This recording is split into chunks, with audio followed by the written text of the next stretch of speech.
Welcome back to ELYSIA 2. I used to have another series on this channel called ELYSIA, where I would follow a world for 100 years each episode. Now I'm gonna kind of revamp it and bring it back. I like that series, it was nice and consistent, and I want to follow this world and see where it goes. Now I'm gonna add a twist though. Every 100 years, before the next episode, I will take the top suggestion and put it into the video. And if we got no suggestions, I'll just make something up. It can be anything. You can spawn a new race, you can create a new king, you can create a superhuman that you want to put in there. You could even craft a new continent. You could have in your race's continent make a new one. The ideas are limitless. It all depends on you. And my goal of this series is to craft our own lore together. Let's get this world started. This will be my suggestion. We're going to be adding one person to this world called E. He's immortal, and we're just gonna see how long he lasts and what kind of civilization he can start. So let's get going.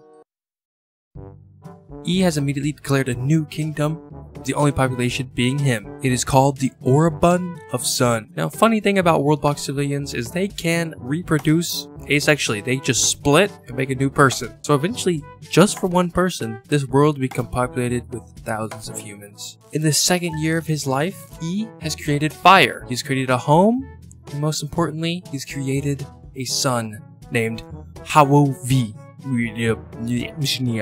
now Hawovi is our first natural born citizen of this world, belonging to Worldbox of Sun. We're gonna see how long that kingdom lasts. And in year 3, E has been immediately ended by a gemstone sword from this tiny gem biome who spawned one single sword and slayed him. The only person who lives on is his son, who hopefully will not meet the same fate and continue living on. That, I was hoping E would last a lot longer than that. I made him immortal for a reason. Now all of the world relies on this one child. Okay, it is year 8. Hawovi has not grown up. He's slowly starving to death. So hopefully he should become an adult soon and be able to actually start crafting back civilization. However, there is one gem sword. The one who killed his father is taking out his in-production house and is trying to— oh no, oh no, oh no. It's gonna end like this, isn't it? Well, civilization was destroyed. Yeah. We have one tiny sword who has destroyed all of civilization. We have a surviving member, Ganoa, who was born 4 years ago? I did not see him. This was so terrible. This has not gone to plan at all. Okay, Ganoa is immediately doing what his fathers before him have done, and is proceeding to run towards a gem sword to die. Why did I have to give the most stupid people here life? Okay, I'm sorry, but we're gonna have to have divine intervention here. This is not okay. You know, I'm not gonna destroy the sword. He did nothing wrong except exist, I guess. We're gonna have to take Ganoa away into a safer place. This is too dangerous for him. Alright, I found a safe spot for Ganoa, hopefully where he can thrive. He has found a new village for Worldbox of the Sun in year 14. It's been a long road, but hopefully he can find peace and tranquility here in the lemon biome. Ganoa has officially given birth. We now have 3 members of our society. Given birth twice, actually. We have Vemifi, and we also have Chumasho. In year 20, Ganoa has seemed to have made peace with the world and is starting to officially build civilization with a total of 8 people in his kingdom so far, all of his own children. He has found sustenance in this new land away from the demon gem sword that was holding his forefathers' land hostage. Speaking of which, he just one-shot a rhino. This thing is a menace. It does 77 to 154 damage in one swing. No wonder it killed both our original founders. Okay then, the year 27, the first official house has been built. Instead of just living in tents, now they are building homes. Worldbox of Sun is rapidly progressing and has even founded a new village named Dekua, with Ikad being the first founder. He's attractive and stupid. Perfect person to start a new village. In year 29, the first windmill has been built and the first farm is being produced to hopefully stabilize their food production. Advancements in technology are being made. They have discovered windmills, house tier 1, house tier 2, sharp axes, and weapon production. Next on the way is looking to be roads. Year 31, they've discovered fishing. They can now fish for their food. In year 33, the first military band is formed, led by Chumasho himself, to help protect his people from the gem sword threat. to the east. Tales have been passed down, I'm sure, of the menace that is the gem sword that has slain the first 2 people to even arrive in this world, with Genoa barely surviving if there had not been divine intervention to whisk him away to a safer land. Dekiwa, a blossoming village, is really starting to expand up here in the north with a nice 22 population and plenty of housing, even with peaceful land and everybody united. King Genoa is very angry. I'm not entirely sure why, but he wields his nice polka stick and is ready to beat anybody who stands in his way. I'm kind of terrified. He's probably mad at that gem sword he killed his father. In year 37, a new village has been founded named Agporo to the south of the capital, and the Orban of the Sun Kingdom is rapidly expanding across the entire western coast. And in the year 40, we have entered into the Age of the Sun, where intense heat and brightness blaze down on the world. In just 44 years, the world population has reached 151, and Orban of the Sun is still expanding. In year 46, Red Run was founded, a new village expanding east from Dekiwa, move a little farther into a new zone, the Savannah. Now this is a more dangerous zone. Red Run is going to have to be careful. They may have to fend off threats from roaming rhinos and blazing heat waves as they continue to expand into the east. And in this great time of heat, we see the Savannah has caught fire out here in the east, and the islands have caught fire out here in the east as well. It seems new creatures have arrived on our continent. We have this heat slug thing. I have no clue what that is. We also have the blaze element. Fire horse thing. They are running amok over here on the east side. I think they are what's causing this wildfire to occur. And we have 3 more villages founded. We have Yurk, even deeper in the south, expanding right into the desert. And we have Saviva to the east of Red Run. We also have Ukiah to the north of Red Run, founding up here on the coast. Meanwhile, Saviva is moving further to the east, closer to this giant wildfire. They're gonna have to be careful. And a wild mage has actually appeared right in Agporo. He is setting fire to several buildings, killing several of the army as the army tries to run in to fight him. They can't deal with his flaming staff of fire. I think this is a bit too big for them to tackle this early on. The army's not well equipped, and only civilians are running in to fight him, but they're all just dying over and over again. Our king is running over to put down the fire, but he may run straight into the mage and die. Just be very careful. King Genoa is getting closer and closer. He's raising his troops to fight. Can they take him out? Or will they all die to the fire mage? He's barely escaped. King Genoa is getting in melee range himself, and he will die.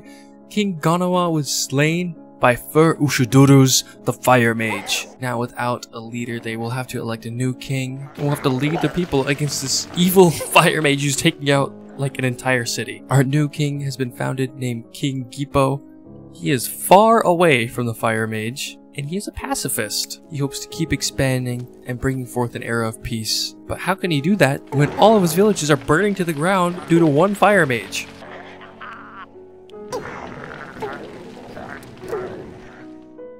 Our next king, King Gipo, ran himself all the way down from Ukiah to fight the Grand Fire Mage and has lost his life as well. 2 kings have fallen to Fir Ushudurus, the Kingslayer, and he doesn't seem to be going anywhere else.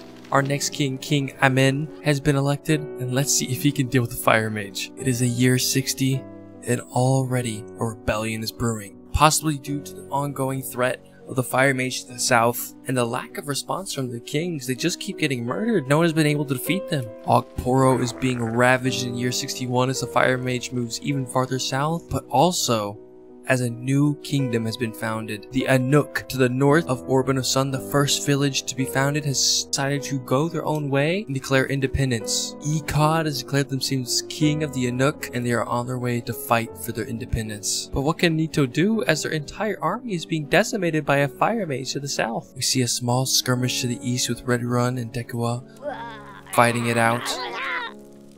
Meanwhile, the village of Saviva was destroyed by wildfire, and with nowhere to go, the refugees are going to have to head east into the war-torn village of Red Run. This wildfire has been non-stop decimating the savannah to the east and has finally brought its way over to the west. Meanwhile, Red Run is being taken over by King Ekod and his band of troops, with no one to defend since they all lost their lives to the great fire mage. The Inuk look like they aren't going anywhere anytime soon, with 15 people in their army versus the 2 of the Orban of Sun. And oh no! King Inuk has abandoned his home and fallen into madness and is now attacking his own civilians.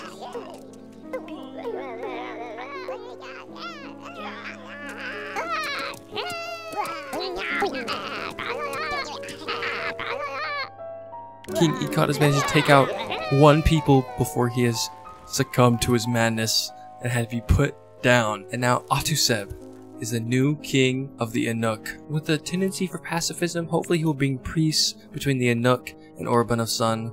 Only time will tell. And the great fire mage has been slain in a desperate attempt to teleport out as the great King Amen was coming to finish him off. He teleported into the jungle down here and died to a monkey. The great Kingslayer, Fur Ushiduras, was slain by Akko the monkey. He suffered skin burns, but he is now a mage slayer. Well, that was a ridiculous ending to the Fire Mage saga, who nearly wiped out all of Agpuro. Barely any survivors, only children surviving. And Nidto taking heavy losses. Meanwhile, King Atuseb of the Inuk has been slain by an army coming in south from the Orban of Sun.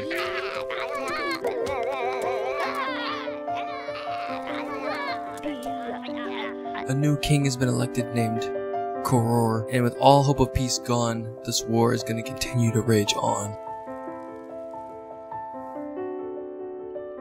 The Inuk have struck back right into the capital Nidto and taken it over, and with almost no one to defend themselves, Orban of the Sun may be falling, and it seems the reign of the Orban of Sun is slowly coming to a close as Ukiah to the north has been taken over. Not even a single shot fired, they just walked in and declared that it was theirs. Next, Agpuro has been taken, and there's only 1 city remaining for the Orban of Sun. And it seems our mage-slang monkey has died of old age. I don't know exactly what happened to him. Maybe this fire that was raging down there killed him. But our mage-slang monkey Akko has come to an end. In the year 71, the Inuk are leading their final attack, but in one last stroke, the Orban of Sun has taken down this king. With their final 2 troops remaining, they can only hold out for so long.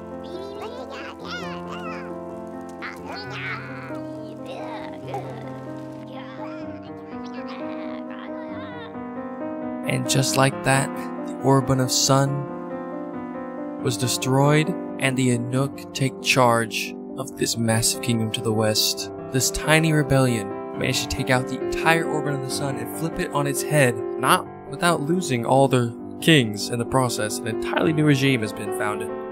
In the year 72, a new wild fire mage has been unleashed, but luckily he is over here on the island, not where he's able to cause much trouble, just fighting fire elementals in the east. The wildfires seem to have stopped just short of the villages out here.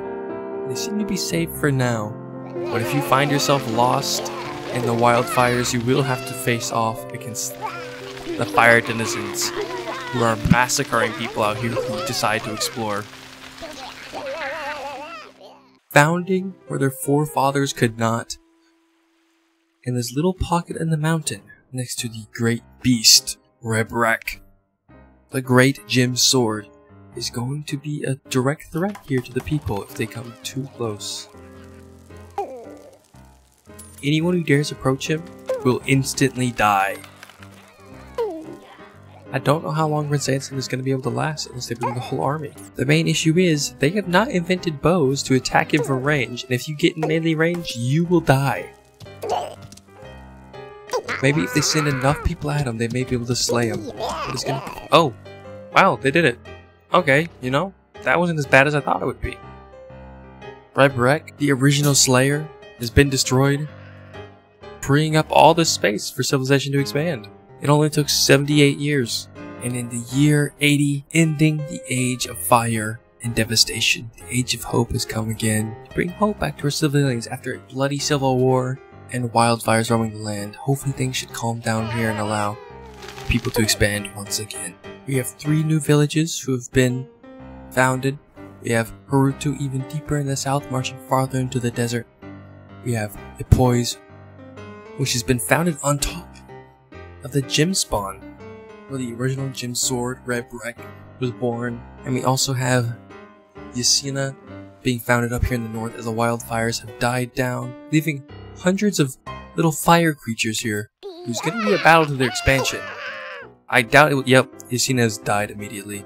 And Ashudodon has been founded in its stead, and Ashashporo has been founded as well. Also, the fire mage is teleported inside the mountain, and if you do get too close, he will shoot you. La Asadudra. And even with this rapid expansion, unrest grows, as Red Run, Ashudran, and Yukia have declared independence from the Anuk, and have founded the Apusug. They are led by Shusidi, a wise, attractive old guy, who's gonna lead the Apusug to I don't know what. I don't know what their end goal is.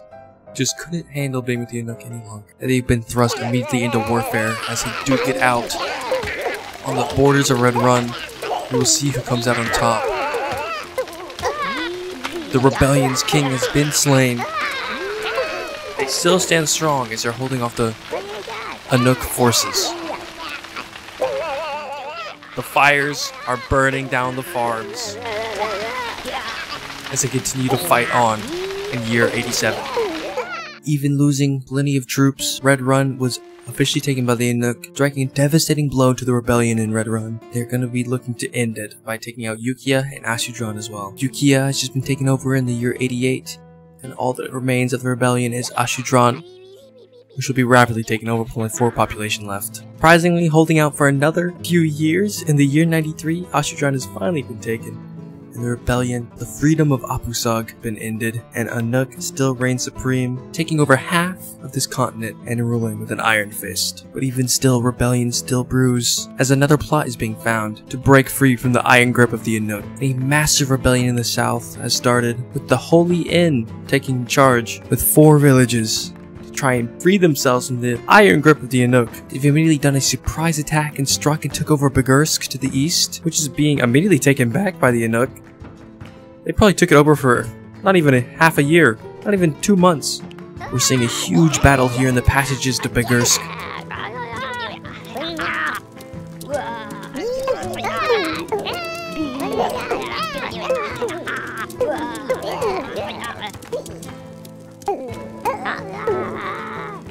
And the Holy Inn army has been defeated in the Battle of Bagursk, a devastating blow, and with only 34 troops remaining, this rebellion should be over. But one thing I didn't notice is, they have founded transport boats, and they have started to colonize the island down here to the south. Rich in jungle wood and minerals, this will make a great expansion of the new kingdom. And as the century turns, and the rebellion of the Holy Inn is being squashed, it is time to move on to our next episode. So let me know if you have any suggestions to add. I will take the top rated suggestion and add it into this world. You can make a new continent, you can make a new island, you can do whatever you wanted. You can make me rebel everybody and see what happens.